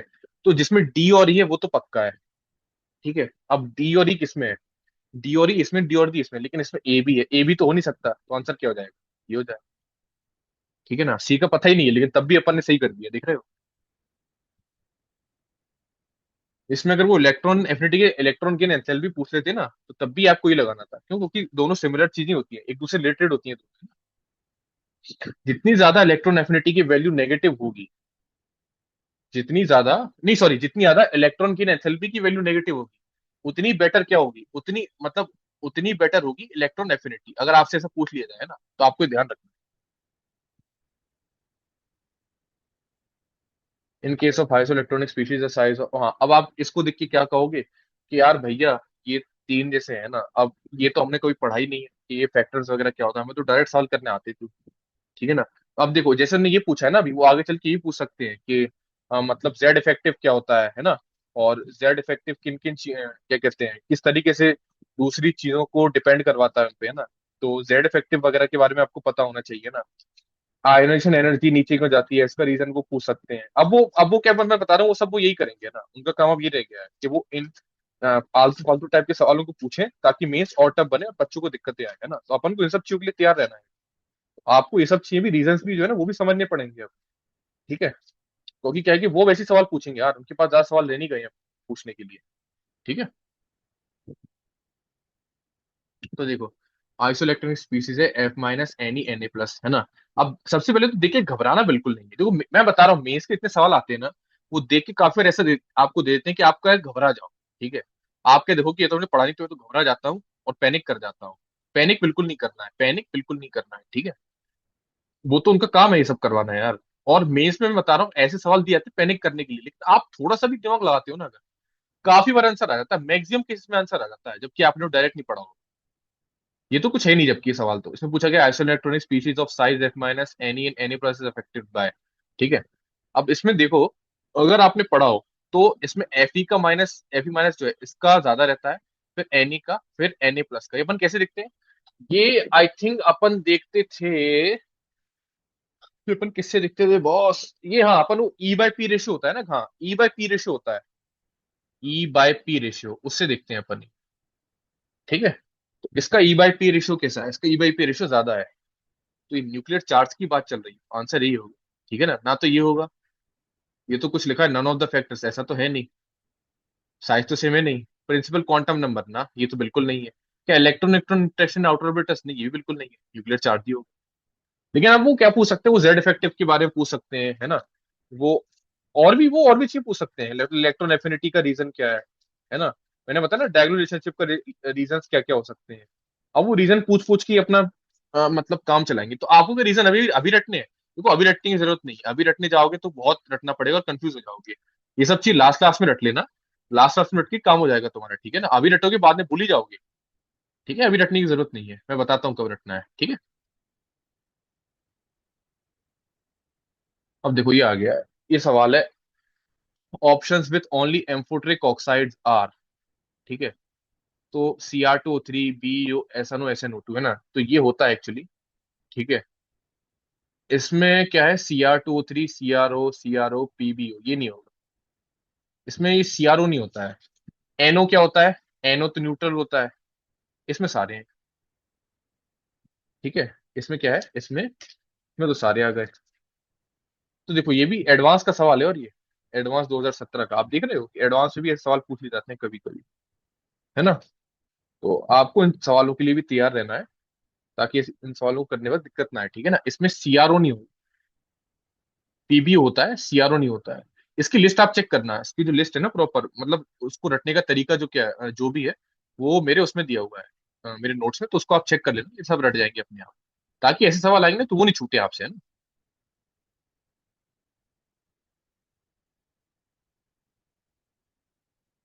अब ये क्या है यार, first second third answer enthalpy I1 I2 4 atoms atomic number, this is tabulated below, what is the value of n? काफी अच्छा क्वेश्चन है, ये 2020 का एडवांस में काफी अच्छा एडवांस समझता हूँ, मतलब इसमें मैथ्स बहुत आसान थी, मैथ्स इसकी थी बहुत इजी, बहुत ज्यादा इजी। और फिजिक्स केमिस्ट्री थी बहुत टफ, बहुत ज्यादा टफ पूछी थी फिजिक्स और केमिस्ट्री में, मतलब ऐसी कि तुम देख के हिल जाओ, ठीक है? अब ये सवाल है देखो, है ना? इसमें पूछा गया first second third answer enthalpy I1 I2 I3 4 atom, ठीक है? ऐसे जब भी सवाल पूछा है ना, आपको हमेशा सडन जंप देखनी है कि सडन जंप आपको कहाँ मिल रही है। एक जैसे पैटर्न है फिर कोई मतलब नहीं है, देखो यहाँ देखो, यहाँ देखो, ये केवल ये केस मिल रहा है जहां मुझे सडन जंप मिल रही है। I1 और I2 के बीच में क्या है, सडन जंप है ना? ये N+2 है कोई, इसकी पहली आइशन एंथैल्पी, दूसरी आइशन एंथैल्पी जब अपन ने देखा, तो उसके बीच क्या है, एक सडन जंप है, मतलब, है ना? ठीक है, अब अपन को क्या देखना है कि यार, अ, ये लिखा है थर्ड, और N+N+N+, है ना? और N क्या है, लेस देन 10 है, ठीक है? N अपना क्या है, N अपना लेस देन 10 है ना? तो या तो अगर अपन 1 डालेंगे, N की वैल्यू 1 होगी, ठीक है? तो या तो 1 से लेके क्या होगा, 4 तक हो सकता है कुछ भी, या क्या होगा, 9 डालेंगे तो 9 से लेके 12 तक कुछ भी हो सकता है, ठीक है? अब मैं जरा चेक करता हूँ कि मैं क्या क्या रख सकता हूँ उसमें, है ना? अच्छा, एक चीज समझो कि I1 से I2 पे जब जा रहा है, इलेक्ट्रॉन लूज कर रहा है, तो उसमें क्या है कि अपन को बहुत ज्यादा एनर्जी देनी पड़ रही है ना? इसका मतलब ये है कि एन की कुछ ऐसी वैल्यू होगी, एन की कुछ ऐसी वैल्यू होगी जब वो एक इलेक्ट्रॉन लूज कर दे, है ना? तो ये कुछ तो आएगा, कुछ तो कैटायन आएगा। फिर जब वो भी एक इलेक्ट्रॉन लूज करे, तो उस पे अपन को बहुत ज्यादा एनर्जी देनी पड़ रही है, जिससे अपन एनर्जी दें तो वो इतनी ज्यादा निकले, ठीक है? तो अच्छा, अपन सोच के देखते हैं कि क्या क्या हो सकता है, ठीक है? चलो सोचते हैं, है ना? तो अगर सोच के देखो, ये एक इलेक्ट्रॉन देने के बाद ऐसा हालत हो रही है इसकी, है ना? तो क्या हो सकता है ये? अच्छा, ऐसे सवालों को ना मैं ये भी कहूंगा कि आप लेक्चर देख रहे हो ना, तो लेक्चर देखते वक्त आपको ऐसा नहीं करना है, आपको बस लेक्चर ही देखना है, ठीक है ना? आपको लेक्चर को बीच में पॉज भी करना है, ठीक है? सवालों को पहले खुद से सॉल्व करना है, फिर मेरे सॉल्यूशन देखने हैं ना। ऐसे लगातार सॉल्यूशन देखते रहोगे तो आई थिंक फिर कुछ नहीं होने वाला, ठीक है? लगातार सॉल्यूशन देखने का कोई सेंस नहीं है। आप तो पहले अच्छे से लेक्चर को देखो, सवाल सॉल्व करो, फिर सोचो कि क्या हो सकता है, ठीक है? हाँ। हम्म, तो यार, अब I1 ये है और I2 ये है, तो I1 क्या होता है अपना, किसी भी एटम को, ये अपना I1 होता है। और I2 क्या होता है? तो जाहिर सी बात है, ये बोलना चाह रहे हैं कि यार जब अपन इसको करें ना, तो देखो जाहिर सी बात है कि ये स्टेबल होना चाहिए। जब ये स्टेबल होगा और इसको अपन जोर लगाएंगे, इससे इलेक्ट्रॉन निकालने की कोशिश करेंगे, तो अपन को बहुत ज्यादा एनर्जी देनी पड़ेगी, है ना? तो क्योंकि यही यही अपनी क्या होती है, I2 होती है ना? तो इसका मतलब क्या है कि यार, A+ ये कब स्टेबल बनता है, आप सोच के देखो, कब बनता है? जब फर्स्ट ग्रुप के एलिमेंट्स आते हैं, हाँ सही पकड़े। देखो, हाइड्रोजन, लिथियम, Li+Na+, है ना? कुछ इस टाइप का है, ठीक है? जब कुछ इस टाइप का आता है तभी, तभी ऐसा होता है। सोच के देखो। ठीक है। तो ये क्या हो सकता, ये क्या क्या होना चाहिए ना, तो ये पहली बात तो अगर अपन एन की वैल्यू 1 रखेंगे तो हाइड्रोजन तो ये आ ही नहीं सकता। ठीक है, हाइड्रोजन तो ये आ ही नहीं सकता है ना, तो या तो लिथियम होगा, ये होगा। अच्छा सोच के देखो, अगर मैंने ये डाला 1 की जगह, ठीक है, अगर मैंने यहाँ 1 डाल दिया है ना, चलो मान के चलो, मैं क्या कर रहा हूँ यहाँ पे 1 डाल रहा हूँ।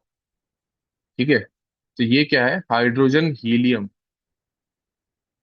Lithium beryllium. ठीक है, तो या तो ये केस है लिथियम वाला, या फिर ये केस है। मैं कैसे सोच रहा हूँ, मैंने देखा कि यार I2, अगर I3 पूछा गया होता है ना, तो मैं देखता कि यार +2 कौन सा है, ऐसा ऐसा +2 कौन सा है जो स्टेबल बन रहा है, और जिसको अपन एनर्जी दें अगर काफी ज्यादा, मतलब जिसमें अगर इलेक्ट्रॉन निकालने की एनर्जी दें तो वो बहुत ही अनस्टेबल बन जाए जब वो अपनी +3 फॉर्म में जाए, है ना। तो मैं क्या करता, फिर मैं सेकंड ग्रुप पे आता, क्यों, क्योंकि उनके ही तो +2 वाले चार्ज जो होते हैं वो स्टेबल होते हैं। सोच के देखो, उनके ही जो +2 वाले होते हैं वही तो स्टेबल होते हैं, है ना। तो यहाँ पे अपन क्या क्या रख सकते हैं यार, यहाँ एक तो 1 आ सकता है, 1 आने के चांस अच्छे हैं यहाँ पे, है ना। ठीक है, 1 हो सकता है, या फिर क्या हो सकता है, या 9 हो सकता है। क्यों, रख के देखो यहाँ पे 9, 10, 11। 11 क्या होता है, 11 ही तो होता है सोडियम का वो एटॉमिक नंबर, है ना। तो या तो 1 है या 9 है। अब इन दोनों में से देखते हैं कुछ। आ, हाँ, तो ये क्या है अपना, एच भी हो सकता है, कुछ भी हो सकता है ना, हीलियम भी हो सकता है। ठीक है भाई, ठीक है भाई, ठीक है भाई, ठीक है भाई, ठीक है भाई। हम्म। अगर देखा जाए इसमें, तो इसमें क्या है, अगर अपन हाइड्रोजन ले सपोज करो, है ना, तो हाइड्रोजन का H+। हाँ, ये सोच के देखो, ये सोच के देखो कि पहला तो हो ही नहीं सकता। क्यों नहीं हो सकता, हाइड्रोजन मैंने लिया, क्या करा, उससे एक इलेक्ट्रॉन निकाला। यार ये तो खाली हो गया ना। हाइड्रोजन क्या है मतलब, बस ऑर्बिटल पड़ी हुई है, पूरा खाली पड़ा हुआ है, एक इलेक्ट्रॉन तो होता है इसमें, तो ये तो पॉसिबल ही नहीं है, ये कराना तो पॉसिबल ही नहीं है। आंसर क्या हो जाएगा, आंसर अपना 9 हो जाएगा। काफी अच्छा क्वेश्चन था ये, मतलब ना, एडवांस 2020 का ने बताया, तो अच्छा अच्छा पेपर था, मतलब इसमें फिजिक्स और केमिस्ट्री मतलब मेरे को काफी अच्छी लगी थी, मतलब काफी टिपिकल थी, मैथ्स बहुत आसान थी इसकी। अच्छा पेपर था ये तो एडवांस में से सवाल आते हैं, है ना। और एडवांस टाइप के सवाल जो है ना, उनकी मैं एक नया लेक्चर, उसका अगला लेक्चर आएगा, उसमें मैं डिस्कस करूंगा ये सब, मतलब ऐसी सिमिलर टाइप के अच्छे अच्छे क्वेश्चन जो बुक्स में, मॉड्यूल्स में मिक्स करके करे गए हो, और मैंने मतलब ऐसे छाट छाट के निकाले, ठीक। हाँ यार, अब ये देखो, अब ये लेटेस्ट सवाल है बिल्कुल 2025 का, 2025 की मेंस का सवाल है। ठीक है, अब इसमें देखो क्या है, इसमें पूछा गया है नियोबियम और रुथेनियम, ठीक है ना, नियोबियम और रुथेनियम, ठीक है। इनके क्या बोला गया है, पढ़ो जरा। एक सेकंड, एक सेकंड रुकना यार, काम आ गया यार, आ रहा हूँ।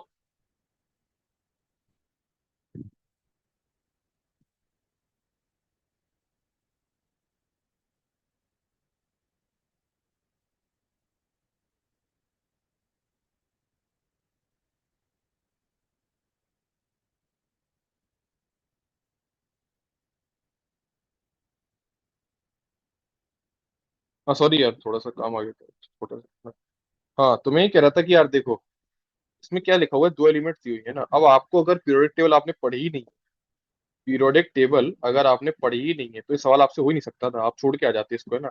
ये चैप्टर काफी इंपॉर्टेंट है मेंस के पॉइंट ऑफ व्यू से एक्चुअली, इससे काफी क्वेश्चंस पूछे जा रहे हैं हर साल, और 2 सवाल आते हैं, लगभग 25 सवालों में से 2 सवाल तो इसके आ जाते हैं, पीरियोडिक टेबल के, है ना। तो ये आपको आना चाहिए, इससे काफी सवाल पूछता है मेंस, है ना, हर साल, और काफी इंपॉर्टेंट चैप्टर है, नो डाउट। ठीक है, तो अगर आपको इनका कॉन्फ़िगरेशन ही पता नहीं होता तो आप ये कर ही नहीं पाते यार, है ना। इसलिए मैं कह रहा हूँ पीरियोडिक टेबल आपको रटना पड़ेगी। ठीक है, D block, S block, P block, ये तो आपको उसी के पॉइंट ऑफ व्यू से रटने हैं, ग्रुप के बेसिस पे। बाकी जो एफ ब्लॉक है ना, वो तो क्या है, 2 ही पीरियड वाली चीजें, मतलब उसमें 2 पीरियड होते हैं एक्चुअली, है ना। तो उनका भी सीरीज आपको ऑनलाइन मिल जाएगी, उसको आप रट लेना, अब काम हो जाएगा आपका, है ना। रट लोगे आप, ऐसा नहीं है कि रट लोगे तो आप हाल ही रट लोगे, टाइम लगेगा काफी रटने में, मतलब इन चीजों को याद करने में। ट्रिक से याद कर लेना, ट्रिक से हाल याद हो जाता है, ठीक है। कुछ ट्रिक्स तो मैं ही भेज दूंगा, उससे भी आपका काम हो जाएगा, ठीक है। तो अब अगर इसमें देखा जाए तो क्या लिखा हुआ है, नियोबियम रुथेनियम, है ना। तो अपन तो कॉन्फ़िगरेशन लिखते हैं, ठीक है। तो नियोबियम का आपको पता नहीं होगा, नियोबियम का होता है, क्या होता था, हाँ।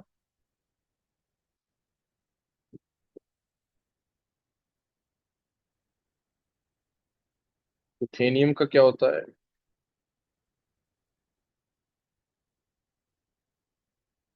सॉरी मैंने गलत लिख दिया, मैंने ये रुथेनियम है एक्चुअली, है ना। एक सेकेंड। हाँ, इसको ये रुथेनियम आ रही है। ये होता था, क्या होता था, ये 4D4 होता था, ठीक है। ये कॉन्फ़िगरेशन आते हैं इनके, है ना। अब सम कर लो क्या है, 4D ऑर्बिटल्स का 7+4, आंसर 11। लेकिन ये कब हो पाता बॉस, ये कब हो पाता, या तो आप इसको छोड़ के ही जाते हैं ना, या अगर करना होता तो कैसे करते, आपको पता होना चाहिए था इनके कॉन्फ़िगरेशन क्या होते हैं ना। तो याद करेंगे अपन धीरे धीरे, लेकिन अगर आप आज से ही चालू करना है कर दोगे याद, तो मे बी आपको एंड तक आते थे याद हो जाएंगे, ठीक है ना। अब देखो, अब ये पूछा गया है, ठीक है। First identification value of the first group 15 elements are given below, choose the correct value that is the main component of the apatite family, है ना। अब आप ये तो देख लोगे कि इसकी क्या कहते हैं, इसकी आयनिशन एनर्जी दी हुई है ना, और मतलब पूरी वैल्यू छाप दी उनने, तो ठीक है। तो आपको लेकिन लेकिन इसमें दिक्कत क्या, आपको ये नहीं पता कि एपेटाइट फैमिली क्या होती है ना। ये एपेटाइट फैमिली क्या होती है यार आखिर, ठीक है। तो अब यहाँ से क्या समझ में आया, यहाँ से क्या शिक्षा मिली हमको, एनसीईआरटी जरूरी है, फिर से वही शिक्षा। लेकिन ये फैक्चुअल क्वेश्चन करना जरूरी तो है, लेकिन क्या है कि यार आप अगर अभी करने जाओगे ना, तो अभी आपको याद नहीं रहेगी। ये तो लास्ट लास्ट में क्या है कि जब आपके पास 1-2 महीने बचे होंगे, तब आपको थोड़ा सा एनसीईआरटी के फैक्चुअल क्वेश्चन करना चालू करने पड़ेंगे, ताकि ऐसे सवाल आपसे छूटे ना, है ना, ठीक है। तो एपेटाइट फैमिली का मेंबर क्या होता है इसमें से, एपेटाइट फैमिली का मेंबर होता है अपना फॉस्फोरस। एपेटाइट फैमिली का मेंबर होता है अपना फॉस्फोरस होता है। स्पेलिंग ही गलत है, वाह।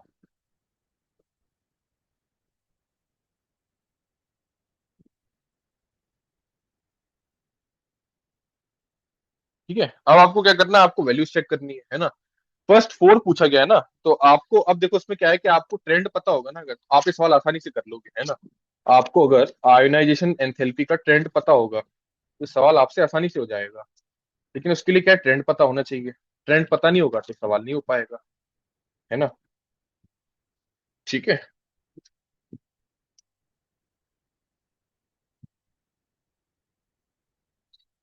हाँ, तुमने कहा था, हाँ मैं ये क्या कह रहा था, मैं ये कह रहा था ट्रेंड पता होना चाहिए ना। तो देखो ट्रेंड तो सिंपल ही होता है, नाइट्रोजन, फॉस्फोरस, आर्सेनिक, ठीक है, एंटीमनी, है ना। तो ये तो अपना ट्रेंड आ गया, ठीक है। अब देख, अब इसमें देखो कि सबसे बड़ी वैल्यू क्या है, 14 से होती है, तो नाइट्रोजन, फॉस्फोरस क्या है, ये हो जाएगा, ठीक है। ये आर्सेनिक पूछा आता तो ये हो जाता, इसमें पूछा आता ये हो जाता। अब इसमें मुझे तो समझ में आया कि एनसीईआरटी काफी इंपॉर्टेंट है, क्योंकि एनसीईआरटी में सवाल डाल देते हैं यार वो उठा के, उसके बाद अपन कुछ नहीं कर सकते। लेकिन मैं करा दूंगा धीरे धीरे यार, टेंशन मत लो, मैं हूं ना, मैं सब करा दूंगा। हाँ, अब ये देखो, वही सवाल है ना, कि मैंने आपसे कहा था ना अभी कि आपके लिए पीरियोडिक टेबल रखना बहुत जरूरी है। अब ये ऐसे सवाल पूछ लेते हैं, ठीक है। आप चाहे जितनी न्यूमेरिकल की प्रैक्टिस करके गए हो, तब भी आप ऐसे सवालों को नहीं कर पाओगे। तो उसके लिए क्या करना है अपन को पीरियोडिक टेबल रखना बहुत जरूरी है। ऐसा नहीं है कि आप बहुत जल्दी रट लोगे, है ना, लेकिन टाइम लगेगा, लेकिन हाँ, धीरे धीरे बात बनने लगी, ठीक है। अब अगर अपन बात करा जाए, तो इसका क्या आंसर होगा, इसका आंसर होता है पैलेडियम। वो तो पता है एक्चुअली, मैं तो डायरेक्ट बता दे रहा हूँ, ठीक है। पैलेडियम क्या है, अपना 5th पीरियड में आता है।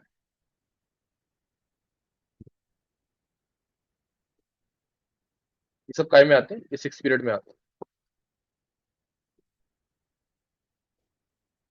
इससे क्या समझ में आया, इससे क्या शिक्षा मिली, पीरियोडिक टेबल बहुत इंपॉर्टेंट। ये बिल्कुल लेटेस्ट सवाल है, ये मेंस में भी पूछ गए हैं, चाहो तो सर्च करके देख लेना, ठीक है। रट लेना। टाइम लगेगा लेकिन ट्रिक से रटना, किससे? ट्रिक से रटना। ठीक है। हाँ, ये काफी अच्छा क्वेश्चन। ये काफी अच्छा क्वेश्चन है, इसमें समझते हैं क्या बोलना चाह रहा है वो, ठीक है। Element, an element E has an ionization enthalpy of, E reacts with element A B C, electron gain enthalpy ये दिए, correct order of products in terms of ionic character। देखो यार, आयोनिक कैरेक्टर किसको बोलते हैं? आयोनिक कैरेक्टर उसको बोलते हैं कि जिसमें अ, जिसमें अगर क्या कहते हैं, उनको अगर आयंस में तोड़ा जाए, किसी कंपाउंड को आयंस में तोड़ा जाए, तो वो काफी स्टेबल बन रहे हैं, है ना। काफी ज्यादा क्या बने, स्टेबल बने, मतलब ठीक है। काफी ज्यादा क्या हो, उनकी स्टेबिलिटी बहुत ज्यादा हो, ठीक है। ये कब होता है आप सोच के देखना, ये कब होता है। अच्छा मैं बताता हूँ, देखो। जैसे अगर एग्जांपल है NaCl ले, ठीक है। NaCl को तोड़ें तो किसमें बनेगा? इसका अनेक कैरेक्टर अच्छा है, देखो। ये Cl अच्छा नॉन नॉन मेटल है ना, और दोनों स्टेबल भी हो रहा है माइनस लेके, ठीक है। अब इसमें बोला गया इलेक्ट्रॉन की एंथैल्पी, है ना। तो ये क्या है यार, ये देखो, इसमें -328 है, ये -349 है, -325 है, इसमें मार्क कैसा है पता नहीं, -295 है, ठीक है। ये इलेक्ट्रॉन की एंथैल्पी नेगेटिव वैल्यूज में है ना। तो यार एक चीज मैं बता दूं आपको कि जिसकी इलेक्ट्रॉन गेन एंथैल्पी सबसे नेगेटिव में है, उसकी इलेक्ट्रॉन एफिनिटी क्या है, अच्छी है। और इलेक्ट्रॉन एफिनिटी अच्छी होने का मतलब क्या है? इस इलेक्ट्रॉन एफिनिटी होने अच्छी होने का मतलब, ये कॉन्सेप्ट समझा रहा हूँ, ये अच्छा क्वेश्चन है, लेटेस्ट सवाल है, अच्छा क्वेश्चन है ना। 2025 का ही सवाल है ये एडवांस भी पूछ सकते हैं, इस टाइप का कॉन्सेप्ट मतलब एडवांस नहीं पूछ सकते थे, है ना। तो इलेक्ट्रॉन एफिनिटी इसकी अच्छी होती है, उसका क्या है, उसकी इलेक्ट्रॉन गेन करने की टेंडेंसी बहुत अच्छी है, समझे। उसकी इलेक्ट्रॉन गेन करने की टेंडेंसी बहुत अच्छी है। जैसे अगर आप NaCl को ले रहे हो ना, तो ये Cl क्या हो रहा है, एक इलेक्ट्रॉन लेके Cl- बन रहा है, इसका Na का एक इलेक्ट्रॉन ये ले रहा है और Cl- बन रहा है ना। तो यार अगर मैं कोई ऐसा एलिमेंट ले लूं जिसकी इलेक्ट्रॉन एफिनिटी बहुत ज्यादा अच्छी हो, है ना, मतलब जो बहुत जल्दी इलेक्ट्रॉन लेके Cl- बन रहा है, तो उसका आयोनिक कैरेक्टर कैसा होगा, जबरदस्त होगा। और जाहिर सी बात है, यहाँ वैल्यू दी हुई है अपन को। और नेगेटिव में जिसकी इलेक्ट्रॉन की एंथैल्पी ज्यादा होती है ना, मतलब इसका मैग्नीट्यूड ज्यादा होता है, अगर मॉड लगाते हैं यहाँ पे, जिसका मैग्नीट्यूड ज्यादा होता है नेगेटिव में इलेक्ट्रॉन गेन एंथैल्पी का, उसकी इलेक्ट्रॉन एफिनिटी अच्छी होगी, और इलेक्ट्रॉन गेन करके वो जल्दी एनायन बन जाए, और वो फिर वो आगे चल के आयोनिक कैरेक्टर भी अच्छा शो करेगा, ठीक है। तो ऑब्वियस सी बात है कि बी की इलेक्ट्रॉन एफिनिटी यहाँ पे क्या है, सबसे ज्यादा है। तो बी के साथ अगर इसको जोड़ोगे तो कंपाउंड का आयोनिक कैरेक्टर क्या होगा, बहुत जबरदस्त होगा। आंसर अपना ये हो जाएगा। समझ में आया होगा ये ना। ये भी लेटेस्ट सवाल है, ये 2025 का ही सवाल है। ये पिछले 3-4 साल 2025 की थी और काफी अच्छे थे ना, ठीक है। और भी डिस्कस करेंगे भी जब आगे चल के अपना कोर्स लॉन्च करूंगा, ठीक है। उसमें उसमें भी और अच्छे अच्छे सवाल होंगे, मतलब है ना। मतलब एक दो 2025 की भी है, 24 की भी है, लेकिन वो तब मिलेंगे जब आप मेरा कोर्स ज्वाइन करोगे, ठीक है। मतलब उसके कॉन्सेप्ट ऐसे होंगे कि वो फ्यूचर में और सवालों में पूछे जा सकते हैं, और पेपर में भी पूछे जा सकते हैं ना। आगे की जो मेंस हो गए, एडवांस हो गए, उन्हें पूछे जा सकते हैं, मतलब प्रोबेबिलिटी अच्छी होगी उनकी, है ना। ठीक है, तो अब चलो ये देखते हैं क्या है, which of the following statements are not true about the periodic table, ठीक है। तो प्रॉपर्टीज ऑफ एलिमेंट और फंक्शन अंडर कितना एटॉमिक नंबर की होती है, ये सही है, ठीक है। अगर आपने पढ़ा हो कि एटॉमिक नंबर की होती है तो वैसे पढ़ा होगा, है ना। अच्छा ये देखो क्या है, element having similar outer electronic configuration arranged in same period ना, किसमें होते हैं? सेम ग्रुप में होते हैं भाई, सेम ग्रुप में होते हैं, ठीक है। An elements location reflects the quantum numbers of the last pair orbital. अच्छा, location reflects the quantum number of the last pair orbital, तो आई थिंक ये तो सही है। लास्ट पेयर ऑर्बिटल अगर अपन देखा जाए, जैसे मान लो कुछ भी ले लो, 5D ले लिया, है ना। तो इससे लोकेशन अपन को पता चल रही है ना।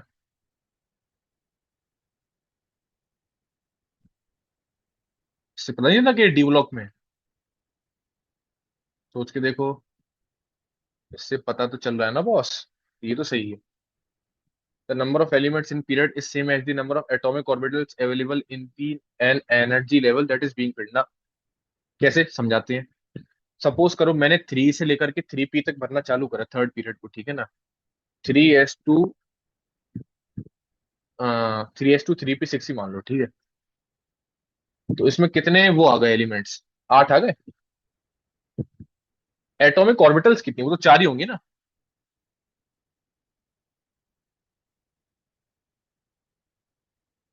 वो तो आधा आधी होती है। अगर आधा लिखा होता तो सही होता, लेकिन क्या है, सेम लिखा है, ये तो गलत है। तो आंसर क्या हो जाएगा इसका? बी और डी। मतलब दो स्टेटमेंट सही है इसमें टोटल। 2-3 सवाल अच्छे रह गए, लेकिन अब मैं बाद में ही करूंगा भी, है ना। बाकी हाँ, अब जो लेक्चर सीरीज आएगी ना, वो ऐसी लेक्चर सीरीज है जो मतलब जिससे आपकी कॉन्सेप्चुअल क्लैरिटी काफी अच्छी हो जाएगी इसको लेकर के। मतलब अगर कुछ एडवांस लेवल के सवाल भी आते हैं तो आप रेडी रहोगे उसके लिए, है ना। तो अभी वो मैं चालू करता हूँ, ठीक है, और उसका लेक्चर भी डालता हूँ बहुत जल्दी। ठीक है। तब तक बाकी यार एक रिक्वेस्ट ये भी है कि काफी मेहनत लगती है इसको आप तक पहुंचाने में, तो आप, एक हम्बल रिक्वेस्ट मेरी है कि आप चाहो तो ये जो लेक्चर्स हैं इनको अपने दोस्तों को भी शेयर कर देना, है ना। अच्छा देखो, इसमें पता है दिक्कत क्या होती है, बहुत बच्चे क्या सोचते हैं कि यार दोस्तों को शेयर करूंगा तो मैं क्यों चाहूंगा कि उसको पता लग जाए, वो तो मुझसे फिर आगे निकल जाएगा, है ना। अरे ऐसा नहीं है यार, ऐसा कुछ नहीं होता है, ठीक है। ऐसा कुछ नहीं होता है। ऐसा कुछ भी नहीं होता है, ठीक है। आगे ऐसा नहीं है, क्योंकि देखो ये पता तो दोस्त को चल जाएगा, है ना। लेकिन अगर दोस्त यही देख देख के मोटा हो गया कि ऐसी टाइप के सवाल आ जाएंगे, तो ऐसे टाइप के सवाल तो आएंगे नहीं, सवाल तो हर साल अलग ही आते हैं, है ना। तो दोस्त अगर मेहनत ही नहीं करेगा तो आगे कैसे बढ़ पाएगा।